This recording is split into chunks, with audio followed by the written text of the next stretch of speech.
Good morning, everyone. It's Plumber Mike. Welcome and thank you very much for watching. I gotta admit, I gotta love all the support I'm getting from all of the subscribers to the channel. I think we're at 820, so thank you very much. And if you haven't done so already, I would appreciate it if you subscribed and comment, like, and hit that notification bell for the videos that I post. It does help with YouTube ranking and helps us grow even more. This morning, it is Sunday, March 8th. We're a couple days away from March 10th, which is a great day. It's my birthday. And I'm on my way to an emergency no heat call on the North Shore of Long Island. This particular client has a fairly large home. They also have a service agreement with us, so we take care of everything in the house. Real quick before I get there, this whole coronavirus thing is really taking the world by storm. Like, it's crazy. We have like 20 deaths in the United States already. There's something like 20 cases or maybe even more in New York already. And regardless of where you are in the country or in the world, if you're in the trades and you have exposure to lots of different people, I hope you're doing the best to protect yourself. For me, I'm fortunate enough, I got some Purell. I keep this little bottle of hand sanitizer in my hoodie pocket. And, I hit my hands up with a couple drops here and there to disinfect, any kind of bacteria or germs that are on my hands. Again, you got to keep your hands clean, guys. And try not to, use your hands to touch your eyes, your nose, things of that nature, without making sure they're clean. It's getting kind of scary. In my opinion, I think this is all about how the media is, blowing it up. Still, I think this is no different than, the flu, in my opinion. But then again, you have these conspiracy theories about what's going on. Let's talk about the last presidential election for a quick second.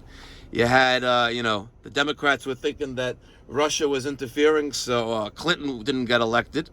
Regardless if that's true or not, I don't know. I guess America showed the country and the government, who they wanted. That's why Trump got elected.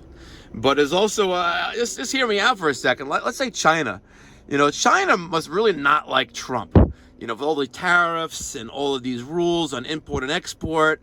So all of a sudden, end of last year, China has this coronavirus outbreak, and it spreads like wildfire across the world. So just imagine now, let's say this really does take a hold, on the country, and all of a sudden you have cities quarantined, and all of a sudden now you have an absentee voting going on in November.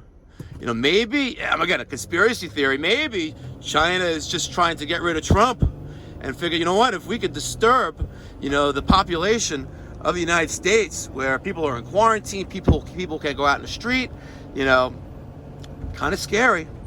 Again, conspiracy theory, who knows?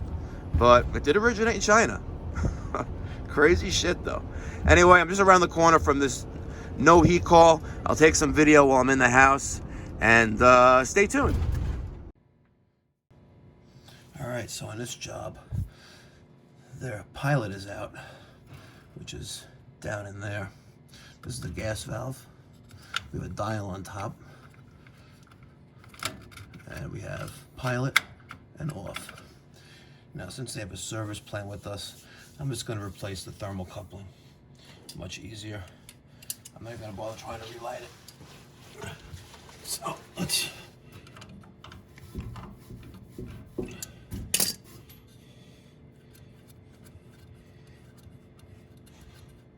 take that out. It just unscrews. And the bottom of the pallet assembly, that also unscrews.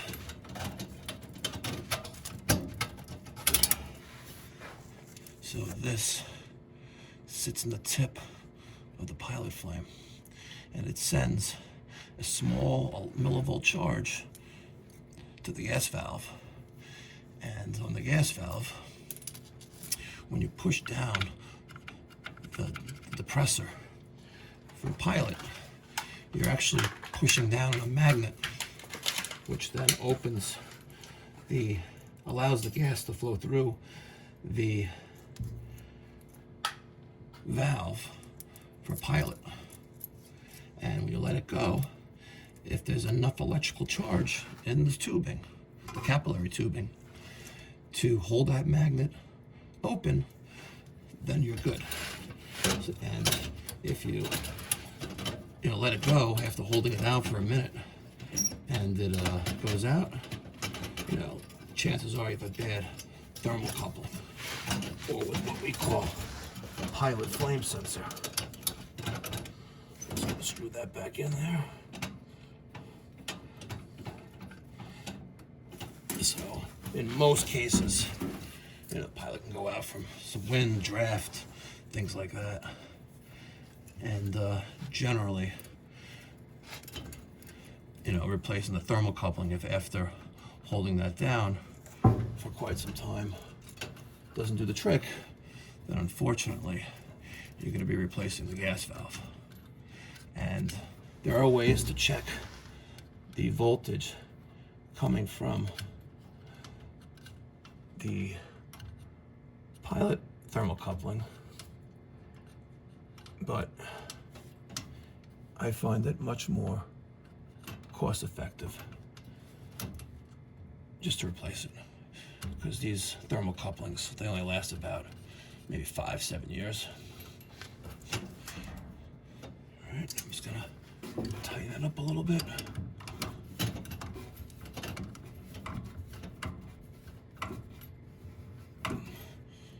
Like so. That's on there pretty good. Clean up the capillary tubing a little bit. Now on the top, hard to see, but right now this blue dial is set to off. And if I turn it just one notch, I'll be on pilot. And as you can see, this red button depressor, it'll let me press it down. So while I'm pressing that down, I'm gonna take a flame like that. I'm gonna light the pilot. And let me just bring this over there a little. And as you can see, now you have a pilot.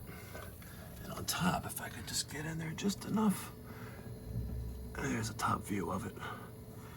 It's a little hard on this Peerless boiler. But right now my pilot is lit. You can see it right there.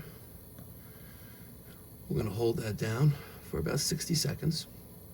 And when we let go, right, that magnet, that magnetized valve for the pilot valve inside the gas valve will stay open. And if I let it go too soon, the flame may not have built up enough millivolt charge to send a small millivolt charge on the capillary tubing to the connection on the gas valve. So it's been about a minute. We'll let it go. And as you can see, the pilot is still on. And if you can look close enough, hard to see, but it's still in pilot mode. So right now, I am going to just close this lever back, put this back into place, like so. And I'm gonna turn the valve on top to on. And voila, we have main ignition.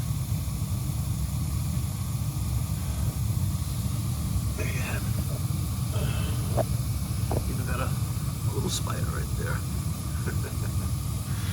So that's that in a nutshell. Thanks for watching.